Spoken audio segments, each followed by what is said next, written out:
بسم اللہ الرحمن الرحیم. السلام علیکم ناظرین. پروگرام انسائٹ کے ساتھ میں ہوں آپ کا میزبان سلیم بخاری. ناظرین، آپ جانتے ہیں کہ آج کل پوری قوم جو ہے ایک شدید کرائسس سے دوچار ہے. توانائی کا بحران اپنی بدترین شکل میں ہمارا منہ چڑھا رہا ہے اور حکومت شدت سے تمام تر جواز مہیا کرنے کے باوجود ناکام ہے اس صورتحال سے نمٹنے میں. آج فیکٹریاں بند ہیں، لوگ گھروں سے نکل آئے ہیں، سڑکوں پر ہیں، احتجاج ہو رہا ہے، مظاہرے ہو رہے ہیں اور ان میں دن بدن شدت آتی جا رہی ہے. حکومت کیا کر رہی ہے؟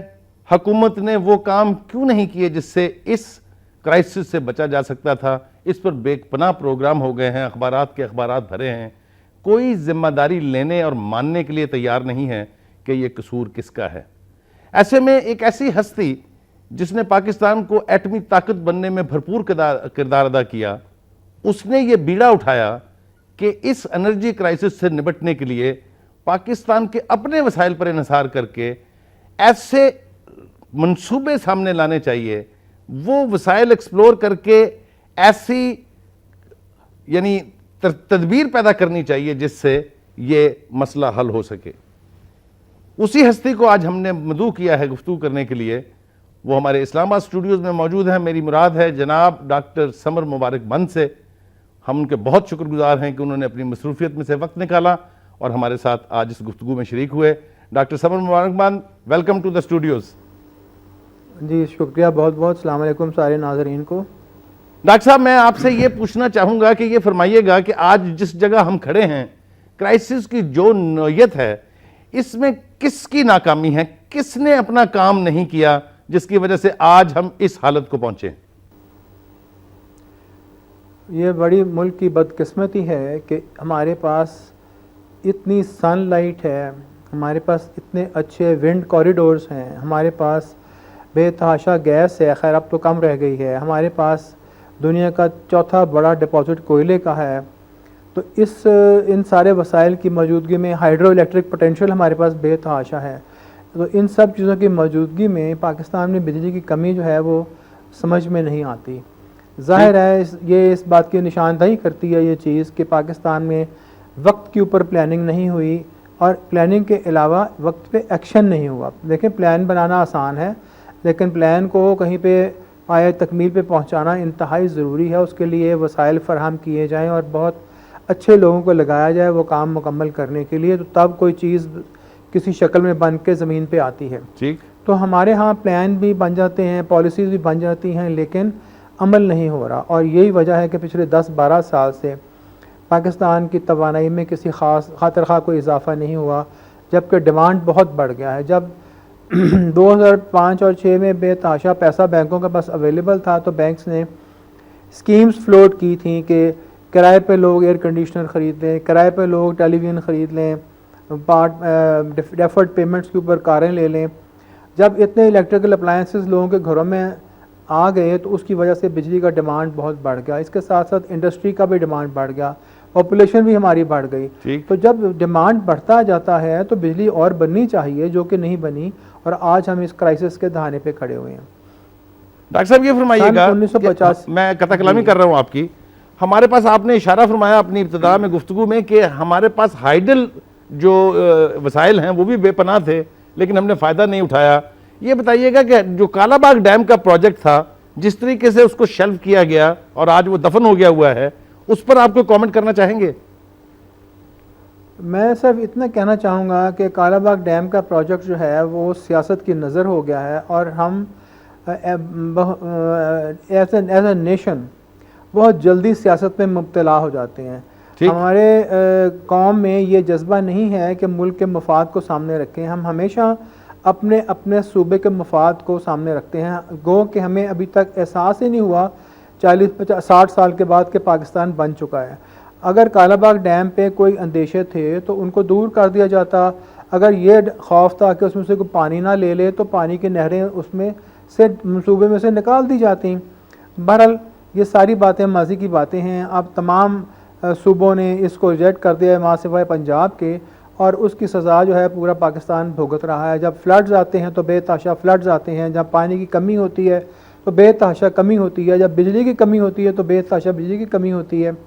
اور ہمارا پانی شمال میں بھارت نے سارا، کیونکہ ہم نے کالا باغ ڈیم نہیں بنایا، اس کو پانی کو استعمال میں نہیں لائے، انہوں نے سارا وہ ڈائیورٹ کر کے اپنے استعمال میں لے گئے ہیں، اور آج ہمیں بھارت کہہ رہا ہے کہ آپ ہمارے سے بجلی خریدیں۔ کتنی بدقسمتی کی بات ہے ایک ایسی قوم کے لیے جو 1947 میں ماضر وجود پہ آئی اور ابھی تک متفرق دھڑوں میں بٹی ہوئی ہے، تقسیم ہوئے ہم لوگ، اور قوم کی حیثیت سے مجموعی طور پہ اپنے ملک کے فائدے کا نہیں سوچتے۔ ڈاکٹر صاحب آپ یہ فرمانا چاہ رہے ہیں کہ اگر آج بھی ان تمام خدشات کو ختم کر دیا جائے، ایک کنسنسس بنا لیا جائے، تو کالا باغ ڈیم آج بھی فیزیبل پروجیکٹ ہے؟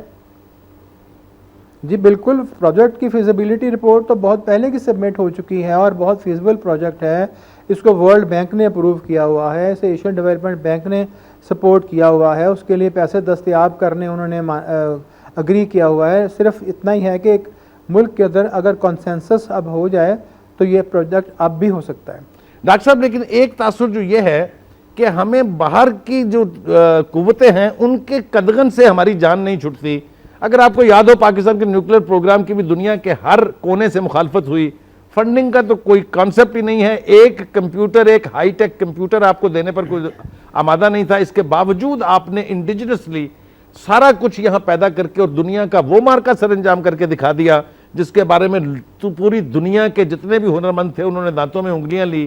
تو میں یہ کہنا چاہ رہا ہوں، یہ پوچھنا چاہ رہا ہوں آپ سے کہ کہیں ایسا تو نہیں ہے کہ قدغن کی وجہ سے ہمارے بہت سارے پروجیکٹ جو ہیں وہ پایہ تکمیل کو نہیں پہنچ سکتے؟ میں اس بات میں یقین رکھتا ہوں کہ ہمارے ملک کی جو ہیومن ریسورس ہے، جو انفرادی مین پاور ہے، وہ بے انتہا ذہین ہے، اب بہت زیادہ تعلیم یافتہ ہے۔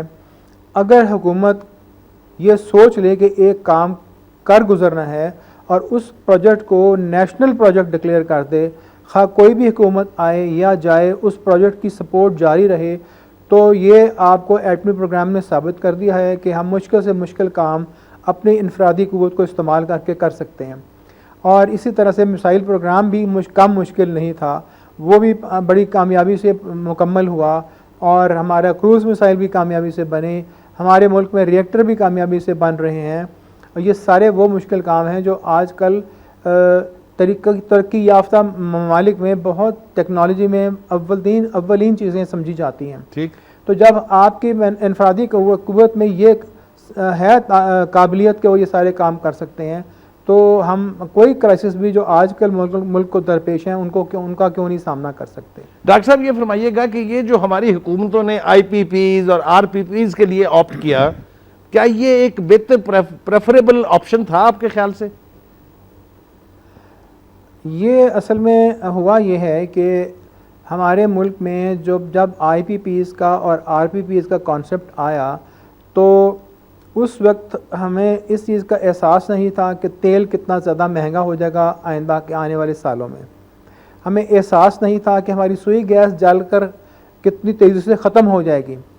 جب تیل مہنگا ہو گیا اور سوئی گیس آہستہ آہستہ ختم ہوتی چلی گئی تو ہمارا انحصار فرنس آئل پہ بڑھتا چلا گیا۔ ٹھیک، جیسے جیسے فرنس آئل پہ انحصار بڑھتا چلا گیا تو بجلی کی جو جنریشن کی قیمت ہے، آپ کو یاد ہوگا ہب کے اوپر ہم نے جھگڑا کیا تھا کہ 5-6 سینٹ پر یونٹ ہمیں بجلی دے، اور آج آپ اپنے آئی پی پی سے تقریباً 15 سینٹ یا 16 سینٹ پہ بجلی خرید رہے ہیں، بلکہ اس سے بھی مہنگی خرید رہے ہیں کیونکہ تیل مہنگا ہوتا چلا جا رہا ہے۔ تو یہ مہنگی بجلی کو اس طرح سے بناتے جانا، اور پھر حکومت کے لیے یہ مصیبت ہے کہ لوگوں کو یہ سارا بوجھ ان کے اوپر نہیں ڈال سکتے۔ 18 روپے یونٹ اگر آپ بجلی دیں تو ہماری انڈسٹری اور لوگ جو ہیں بالکل بیٹھ جائیں گے۔ تو گورنمنٹ سبسڈائز کرتی ہے ہر یونٹ کو 8 سے 10 روپے، اور پھر لوگوں کو گھروں میں مہیا کرتی ہے۔ تو اس طرح سے ہمارے بیلنس آف پیمنٹس گورنمنٹ کا خراب ہوتا جاتا ہے، گورنمنٹ مقروض ہوتی ہے، ہمارا ملک جو ہے قرضے میں دھنستا چلا جاتا ہے۔ تو یہ پورا ٹریک ہی غلط ہے، یہ روٹ ہی غلط ہے۔ بجلی بننی چاہیے تھی یہاں پہ امپورٹڈ ایندھن سے نہیں، بلکہ اپنے ذرائع سے، اپنے کوئلے سے، اپنی ہائیڈرو سے، اپنی دھوپ سے، اپنی ہوا سے ہم نے بجلی بنانی شروع کر دی امپورٹ کر کے فیول کو۔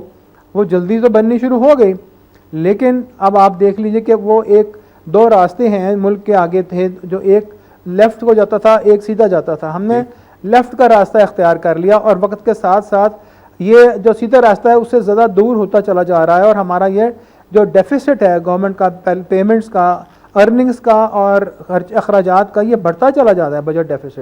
تو یہ ایک راستہ غلط اختیار شروع میں ہی کیا گیا. جی ڈاکٹر صاحب گفتگو کو جاری رکھیں گے آپ سے, اس وقت ہے ایک بریک کا. ناظرین چلتے ہیں ایک بریک کے لیے, واپس آئیں گے تو پھر ڈاکٹر صاحب سے پوچھتے ہیں کہ یہ ساری صورتحال تو ایک طرف, انہوں نے جو بیڑا اٹھایا اس کا کیا ہوا. چلتے ہیں ایک بریک کے لیے.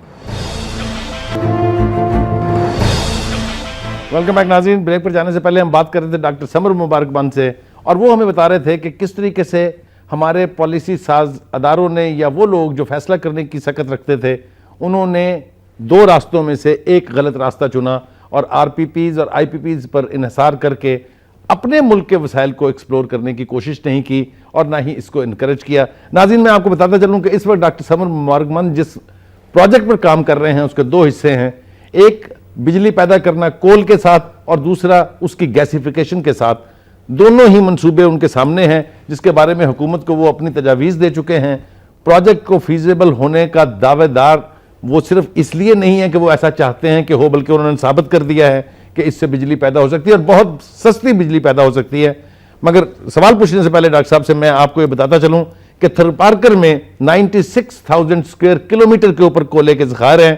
600 فٹ گہرائی پر 20 سے 30 فٹ موٹا کوئلہ کی تہ ہے اور بعض جگہ یہی تہ 50 فٹ تک ہو جاتی ہے. اس کوئلے کی مقدار 175 ملین ٹن ہے, جس سے 50,000 میگا واٹ بجلی اور 100 ملین بیرل ڈیزل ہر سال پیدا کیا جا سکتا ہے, اور یہ ذخائر 500 سال تک کے لیے کافی ہیں. ڈاکٹر صاحب میں آپ کی طرف آ رہا ہوں, آپ فرمائیے گا کہ جس پروجیکٹ پر آپ کام کر رہے ہیں اس کی ذرا بنیادی خد و خال اگر آپ ہمارے ناظرین کے ساتھ شیئر کر لیں تو پھر سوال و جواب کا سلسلہ شروع کرتے ہیں. جی ڈاکٹر صاحب. جی یہ پروجیکٹ جو ہے یہ دو حصوں میں تھا. پہلا حصہ یہ تھا کہ اس کی قیمت تھی, اس کی ویلیو تھی 984 ملین. ٹھیک. اور یہ پلاننگ کمیشن میں میرے ہی ڈویژن نے اس کو کنسیو کیا اور پلاننگ کمیشن نے اس کو منظور کیا. اور اس پروجیکٹ کا ٹارگٹ یہ تھا کہ تھر میں جا کر ہم اور کوئلے کو گیس میں تبدیل کر کر دیکھیں کہ یہ کام ہو سکتا ہے کہ نہیں.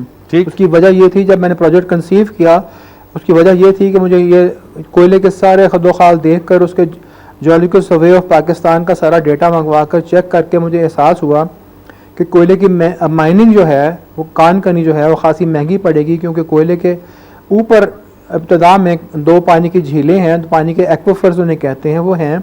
اور اگر کوئلے کی ہم اوپن پٹ مائن بنائیں گے تو یہ پانی کوئلے میں گر جائے گا, اور یہ پانی مستقل رن آف کچھ سے آ رہا ہے جو اب گلوبل وارمنگ کی وجہ سے بدین تک پانی سمندر کا پہنچ گیا ہے. ٹھیک. اور یہ ایک ایکویفر جو ہے وہ رن آف کچھ سے فیڈ ہو رہا ہے. تو ہم نے سوچا کہ اگر پانی کو پمپ کرنا ہوگا تو یہ مہنگا پڑے گا, کیونکہ پانی مستقل آتا جائے گا سمندر سے. ٹھیک. بہرحال اس طرح کے جو اور ذخائر دنیا میں ہیں ان کا میں نے جب جائزہ لیا, ہم نے بہت محنت کی کمپیوٹر پہ بیٹھ کے, تو ہمیں پتہ لگا کہ دنیا میں اور بھی بہت جگہ پہ اس طرح کے ذخائر ہیں جو 1.7 ٹریلین ٹنز پر محیط ہیں. ٹھیک. اور وہاں پر بھی اب لوگ کیا کرتے ہیں, جب دیکھا کہ لوگ کیا کرتے ہیں تو ہم نے کہا ہم بھی وہی طریقہ اپنائیں. اور وہ طریقہ یہ ہے کہ آپ جیسے ٹیوب ویل بناتے ہیں اس طرح آپ زمین میں اوپر سے سوراخ کر کے پائپ سٹیل کے ڈالتے ہیں جو زمین کی سطح سے لے کر اور نیچے کوئلے کی جو کول سیم ہے اس میں چلے جاتے ہیں. یہ ڈاکٹر صاحب آپ ذکر کر رہے ہیں گیسیفیکیشن کا. جی جی جی جی ہاں, یہ کیونکہ اب دنیا میں جہاں پہ اسی طرح کا کوئلہ ہے جو مائن کرنا مشکل ہے وہاں پہ لوگ گیسیفیکیشن کرتے ہیں. ٹھیک. تو گیسیفیکیشن کا طریقہ یہی ہے کہ بہت سارے آپ ٹیوب ویلز کی طرح پائپس ڈالیں زمین میں کوئلے کے بیچ میں, اور آپ ایک پائپ چھوڑ کے ایک پائپ میں نیچے آپ کوئلے کو آگ لگائیں اور اس میں ہائی پریشر سے کافی پریشر سے ہوا داخل کریں, اور دوسرے جو پائپ ہیں کوئلہ جلانے کے بعد آپ دیکھیں گے دوسرے پائپ سے جہاں پہ آپ نے آگ نہیں لگائی ہوگی وہاں سے کول گیس نکلنی شروع ہو جاتی ہے. ٹھیک. تو اگر آپ نے 500 پائپ اس طرح کے ہولز بنائے ہیں تو آپ تقریباً کم و بیش 150-200 پائپس میں آپ کمپریسڈ ایئر دیتے ہیں آگ لگا کے, اور باقی کے جو پائپس ہیں 300 کے قریب ان میں سے گیس نکلتی ہے. اب یہ گیس جو ہے ساری مجموعی طور پہ آپ ایک بہت بڑے پائپ میں داخل کرتے ہیں اور اس کو آپ چاہیں تو کسی پاور پلانٹ پہ لے آئیں اور اس سے بجلی بنا لیں. ٹھیک. چاہیں تو اس کو آپ فرٹیلائزر فیکٹری میں دے دیں اور فرٹیلائزر بنا لیں.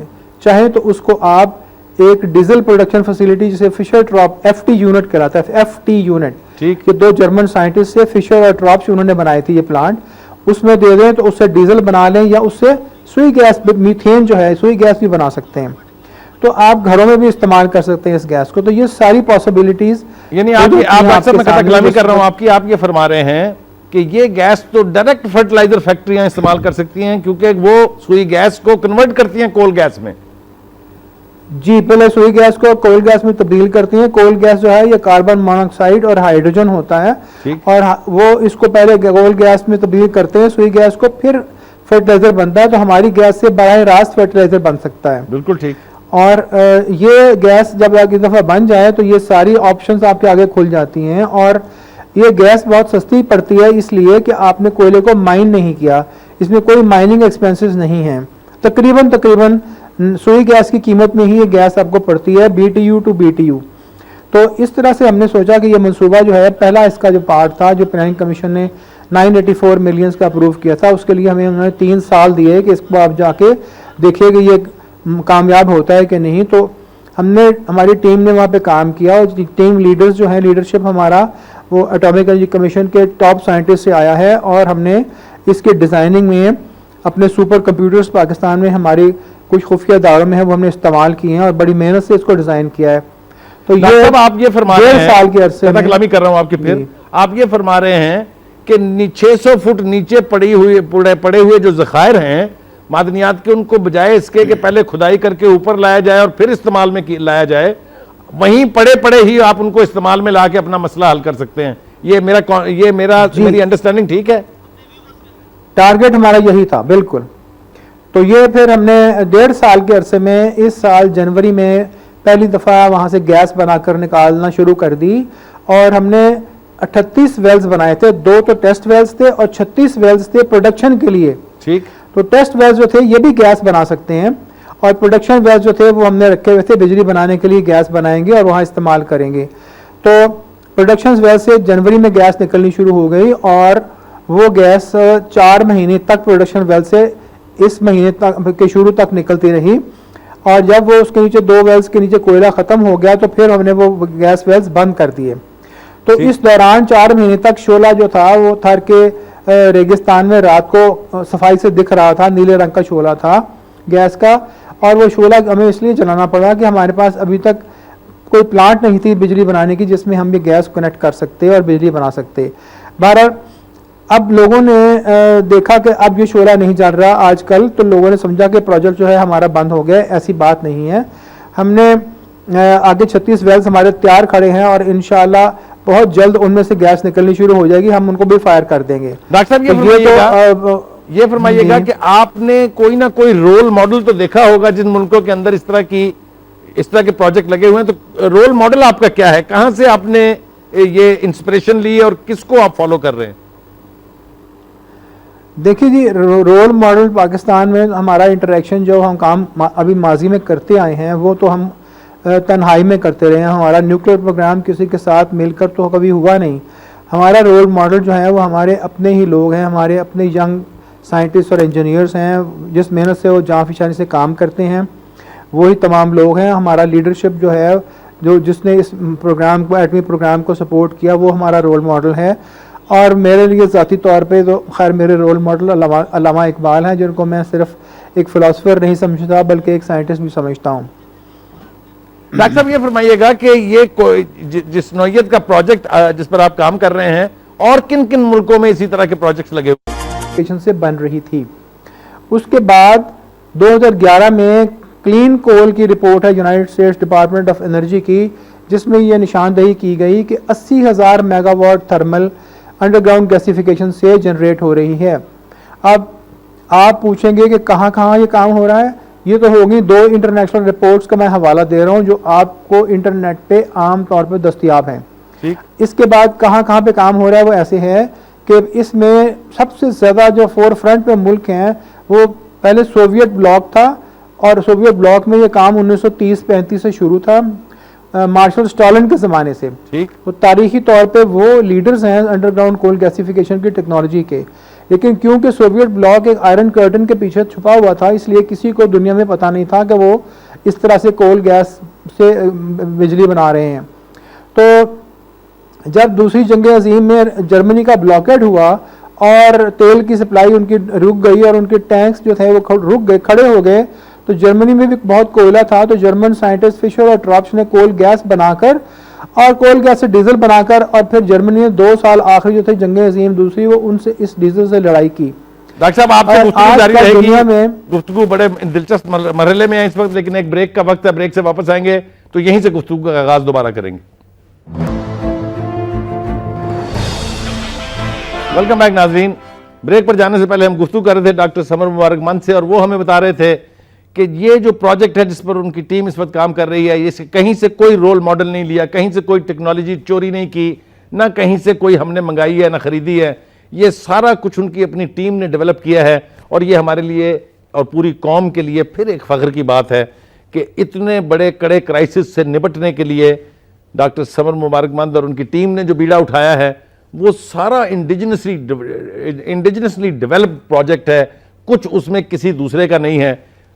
میں ڈاکٹر صاحب آپ سے ایک بات اور پوچھنا چاہتا ہوں، ذرا یہ بتاتے چلیے گا کہ اس وقت جو اس پروجیکٹ پر آپ کام کر رہے ہیں اس کی کاسٹ پر یونٹ کیا پڑے گی لوگوں کو اگر یہ پروجیکٹ تکمیل کے مراحل طے کر لیتا ہے، اور دوسرا یہ کہ جو دوسرے ذرائع سے بجلی آتی ہے اس کے اوپر کیا کاسٹ آتی ہے؟ تھوڑا سا کمپیریزن اگر آپ مناسب سمجھیں تو بتائیں گے. جی میں آپ کو بتاتا ہوں یہ بات، ایک تھوڑی سی بات میں اگر آپ اجازت دیں تو میں ابتدا میں آپ سے کر لوں. جی جی. جس وقت یہ پچھلے سال نومبر میں انٹرنیشنل کانفرنس ہوئی انڈر گراؤنڈ کول گیسیفیکیشن کی، جو ہماری ٹیکنالوجی ہے اس کے اوپر ایک ورلڈ کانفرنس ہوئی بیجنگ میں، تو ہم نے اپنے پروجیکٹ کا وہاں ڈیزائن جا کے پریزنٹ کیا. تو وہاں پہ کم و بیش 2000 بندہ آیا ہوا تھا جو اس ٹیکنالوجی پہ کام کر رہا ہے پوری دنیا میں، آسٹریلیا میں، یورپ میں، امریکہ میں، انگلینڈ میں، سب جگہ پہ. تو سب نے جب ہمارا ڈیزائن دیکھا تو اس کو بہت سراہا کہ اتنا اچھا ڈیزائن آپ نے کیسے بنایا ہے. تو میں صرف یہ بتانا چاہ رہا تھا کہ ہمارے لوگوں نے یہ انڈیجنسلی یہاں بنایا تھا، ہمارے سپر کمپیوٹرز پہ اس کی ساری ماڈلنگ ہوئی تھی میتھمیٹیکل. تو انہوں نے کہا کہ یہ اتنا اچھا ڈیزائن آپ نے کہاں سے لیا ہے؟ میں نے کہا ہم نے کہیں سے نہیں لیا، ہمارے لوگوں نے خود تیار کیا. تو انہوں نے کہا کہ اس ڈیزائن کے لیے ہم لوگوں سے $60 ملین چارج کرتے ہیں ٹرانسفر آف ٹیکنالوجی کا، جو آپ نے مفت میں بنا لیا ہے. بہرحال ہمیں عادت نہیں ہے اپنے کام کی اس ملک سے پذیرائی حاصل کرنے کی، سوائے اس کے کہ آپ پبلک اور عوام ہماری عزت کرتے ہیں، ہمارے لیے اتنا کافی ہے. اب میں آتا ہوں بجلی ڈاکٹر صاحب، ہم آپ کی عزت کر کے آپ پر کوئی احسان نہیں کرتے، آپ پوری قوم کی عزت بنا رہے ہیں، اس لیے آپ واجب العزت اور قابل عزت ہیں. بہت محبت ہے، آپ کی مہربانی. جی. تو اس کے اوپر جی فائنینشیل سائڈ پہ ایسے ہے کہ ایک چیز ہوتی ہے کیپٹل ایکسپینڈیچر، جو کہ شروع میں پروجیکٹ کو اسٹیبلش کرنے کے لیے لگتا ہے، اور وہ یہ ہے کہ اگر نیوکلیر ری ایکٹر لگائیں تو $3.5 پر واٹ ہے. جی. اگر آپ سولر انرجی کا پروجیکٹ لگائیں تو $2.7 پر واٹ ہے. اگر ونڈ مل ہو تو $2.3 پر واٹ ہے. ہائیڈرو الیکٹرک ڈیمز جو ہیں وہ تقریباً $2.2 پر واٹ بنتے ہیں. ٹھیک. اور اگر آپ نے پاور جنریشن کرنی ہے فرنس آئل سے یا کوئلے سے تو $1.8 پر واٹ ابتدا میں آپ کو چاہیے. ٹھیک. اور گیسیفیکیشن پروجیکٹ سے اگر بجلی بنانی ہے تو صرف $1 پر واٹ چاہیے. اس لحاظ سے یہ سستا ترین پروجیکٹ ہے ابتدا میں جو ایکسپینڈیچر ہوتا ہے. اب رہ گئی بات کہ بجلی کی پاور جنریشن کس ریٹ پہ ہوتی ہے، کس قیمت پہ بجلی صارفین کو مہیا ہو سکتی ہے. جی جی. تو نیوکلیر پاور ری ایکٹر جو ہماری تشمہ میں ہیں وہ تقریباً 4 یونٹ بجلی دے رہے ہیں. جو ہمارے سولر انرجی اور ونڈ مل کے پروجیکٹس ہیں یہ ابھی اسٹیبلش نہیں ہوئے، لیکن جب ہو جائیں گے تو بھی تقریباً 3-4 یونٹ کاسٹ آئے گی، کیونکہ اس کی کیپٹل ایکسپینڈیچر بجلی کے اوپر ڈسٹریبیوٹ ہو جائے گا. اور ڈیم کا بھی یہی عالم ہے کہ تقریباً 3-4 یونٹ قیمت آتی ہے ڈسٹریبیوشن چارجز ڈال کے. ٹھیک. جو پاور جنریشن ہم کر رہے ہیں اس وقت فرنس آئل سے یہ تقریباً $18 یونٹ پڑ رہی ہے، کیونکہ تیل بہت مہنگا ہو گیا ہے. ٹھیک. اور جو کول گیسیفیکیشن سے بجلی بنے گی یہ تقریباً دنیا میں تو $2.5 سے $3 فی یونٹ ہے. ہماری کیونکہ پروجیکٹ 100 میگا واٹ کی ہے جو قدرے چھوٹی پلانٹ ہے، اس کی کاسٹ $4 یونٹ تک ہم نے تخمینہ لگایا ہے. ٹھیک. یعنی آپ یہ فرما رہے ہیں کہ جو گیپ ہے $18 پر یونٹ لینے کی بجائے $4 پر یونٹ آپ تیار کر کے بجلی دے دیں گے. جی انشاءاللہ. تو ڈاکٹر صاحب یہ فرمائیے گا کہ یہ پروجیکٹ جو ہے اس کی کمپلیشن کا مدت کتنی تھی، اور آپ کب تک سمجھتے ہیں کہ اگر آپ کو وہ سب کچھ مہیا کر دیا جائے جس کی آپ کو ضرورت ہے تو کتنی دیر میں آپ یہ 100 میگا واٹ کا پروجیکٹ جو ہے تیار کر لیں گے؟ پہلے پروجیکٹ کے لیے جو ہمیں پہلا فیز تھا اس کے لیے ہمیں پوری فنڈنگ ہو گئی ہے، وہ ہم نے 3 سال کی بجائے آدھے ٹائم میں 1.5 سال میں کر لیا ہے. ٹھیک. اور جو دوسرا پروجیکٹ ہے بجلی بنانے کا, اس کا بھی ٹائم پیریڈ 3 سال تھا. اس کی فنڈنگ اگر ہمیں ہو جائے تو انشاءاللہ 1.5-2 سال میں اس کو مکمل ہم کر سکتے ہیں. تو 100 میگا واٹ کی بجلی تو بنانا ہمارے لیے مشکل نہیں ہے, کیونکہ ہمیں کافی تجربہ ہو گیا ہے. اس میں صرف فرق اتنا ہے کہ مسئلہ تو گیس بنانے کا ہوتا ہے, وہ ہمیں بنانی اب آ گئی ہے.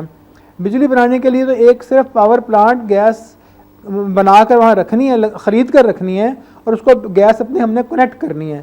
تو وہ جو پاور پلانٹ ہے وہ آگے سے بجلی دینا شروع کر دے گی. تو وہ چیز تو ہمیں امپورٹ کرنی ہوتی ہے, اس لیے اس کے لیے ہمیں پیسے چاہیے ہوتے ہیں. ڈاکٹر صاحب یہ فرمائیے گا کہ جو ایک اور قدغن لگائی جاتی ہے انوائرنمنٹ کے حوالے سے کہ جی کوئی بھی ایسا پروجیکٹ نہیں لگنا چاہیے جس سے پولوشن ہو ایٹماسفیئر میں اور لوگوں کی زندگیاں اور ان کی صحت جو ہے وہ خطرے میں پڑے, تو آپ کا یہ جو پروجیکٹ ہے اس لحاظ سے آپ کے جو سیف گارڈز ہیں وہ مکمل ہیں؟ جی, جب سے پہلے جب یہ پروجیکٹ میں آغاز ہونے لگا تھا تو میرے پاس ورلڈ بینک کی ٹیکنیکل ٹیم آئی تھی پلاننگ کمیشن میں, یہی پتہ کرنے کے لیے کہ اس پروجیکٹ کے پولوشن ایشوز کیا ہیں, اس کے انوائرمنٹل ایشوز کیا ہیں, اس میں سے کیا کچھ نکلے گا جو صحت کے لیے برا ہوگا. جب اس ٹیم کو میں نے سارا کچھ سمجھا دیا تو وہ سیٹسفائیڈ ہو گئے. ان کو پورے انٹرنیشنل میں نے ریفرنسز دے دیے, تو وہ کہنے لگے کہ ہمیں بہت خوشی ہے کہ آپ یہ پروجیکٹ کرنے والے ہیں, کیونکہ اس سے پولوشن کے انوائرمنٹ کے سائڈ پہ ہم پورے سیٹسفائیڈ ہیں. آپ کو میں ایک مثال دوں کہ جب فرنس آئل جلتا ہے یا کوئلہ جلتا ہے تو اس کے دھوئیں میں ایک میٹر کیوب دھوئیں میں, 1 میٹر کیوب کا مطلب ہے 1 میٹر بائی 1 میٹر کے ڈبے میں اگر دھواں بھرا ہو تو اس میں 100 ملی گرام کاربن کے پارٹیکلز ہوتے ہیں. ٹھیک. اگر 1 میٹر کیوب آپ یہ کول گیس جلا کر دھواں بنائیں, دھواں تو خیر نظر آتا ہی نہیں, اس میں صرف 0.7 ملی گرام کاربن پارٹیکلز ہوتے ہیں. اس لیے جب ہم کول گیس جلاتے ہیں تو دھواں نظر نہیں آتا دن کے وقت. ٹھیک. اور جو فلیم ہے اس کی تمام ویڈیوز جو ہم نے بنائی ہیں اور میڈیا نے الیکٹرانک میڈیا نے بنائی ہیں, رات کے وقت آ کے چاگی میں بنائی ہیں تھر میں, اور وہ نیلے رنگ کا فلیم ہے. تو اس کی انوائرمنٹل ایشوز کوئی نہیں ہے, اور ہم نے کاربن کریڈٹس کا کلیم کرنے کے لیے بھی اپنا پروسیجر بنا لیا ہے. یہ بتائیے کہ ڈاکٹر صاحب کہ انٹرنیشنلی جو سپورٹ آپ کو چاہیے تھی اس پروجیکٹ کے لیے, یعنی ہر چند کے اس میں کوئی باہر کا ایلیمنٹ شامل نہیں ہے, تو اس کی پذیرائی آپ نے بیجنگ کی کانفرنس کا حوالہ تو دیا, لیکن جو دوسرے ممالک ہیں جس طرح کی ڈیولپمنٹ وہاں پر ہو رہی ہے آلٹرنیٹ ریسورسز کو ایکسپلائٹ کرنے کی, اس کے حوالے سے اس پروجیکٹ کی پذیرائی جو ہے اس کا لیول کیا ہے؟ پتا کرو کیا ہوا. ناظرین اس وقت ایک وقت ہے بریک کا, بریک سے واپس آئیں گے جب تو ہم آخری مرحلے میں پھر ڈاکٹر صاحب سے گفتگو جاری رکھیں گے. چلتے ہیں ایک بریک کے لیے.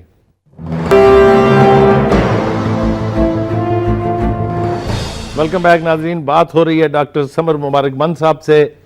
انہوں نے جس پروجیکٹ کے اوپر کام شروع کیا ہوا ہے کافی سارے مراحل طے ہو گئے ہیں, لیکن جو صحیح مرحلہ ہے جہاں فنڈنگ درکار ہوتی ہے حکومت کی طرف سے, جہاں تعاون چاہیے ہوتا ہے, وہاں شاید اس پروجیکٹ پر کچھ دقتیں ہیں. کوشش کرتے ہیں ڈاکٹر صاحب سے ان سوالات کے جواب لینے کی جو آج کے دور میں ٹیکنالوجی کا دور ہے, ہر جگہ انٹرنیٹ کے اوپر موجود ہے, کیا ہو رہا ہے. ڈاکٹر صاحب یہ فرمائیے گا کہ آپ کو اس پروجیکٹ کے لیے جس فنڈنگ کی ضرورت ہے, آپ نے حکومت کو 2 آپشن دیے تھے. پہلے آپ نے 6 بلین روپے مانگے تاکہ پروجیکٹ مکمل ہو جائے, پھر آپ نے ان سے کہا کہ مجھے بیسک کاسٹ جو ہے وہ 2 بلین, وہ تو آپ دے دیجئے تاکہ کام جو ہے اس کے اوپر جاری رہ سکے. ہماری اطلاعات یہ ہیں کہ پلاننگ کمیشن کی طرف سے اور پھر وزارت خزانہ کی طرف سے آپ کو کوئی بہت زیادہ انکریجنگ رسپانس نہیں ملا, رقم ابھی تک ملی نہیں ہے. حفیظ شیخ صاحب سے آپ کی 2 ملاقاتیں طے تھی, کوئی بھی ملاقات ابھی تک ہوئی نہیں ہے. آپ یہ بتائیے, آپ اس رویے سے تھوڑی سی آپ کو تکلیف تو ہوتی ہوگی, اپنے جذبات ذرا قوم کے ساتھ شیئر کیجئے گا. میں ہمیشہ سے اس ملک میں کام کرتا رہا ہوں اور مجھے زندگی گزر گئی میری یہاں پہ. مجھے اس بات کا تجربہ ہے کہ پاکستان میں کام کرنا آسان نہیں. ٹھیک. اور یہ جب پروجیکٹ میں نے سٹارٹ کیا تھا اس میں بھی مجھے اندیشے تھے کہ کسی سٹیج پہ آ کر ہمیں دشواری ضرور ہوگی.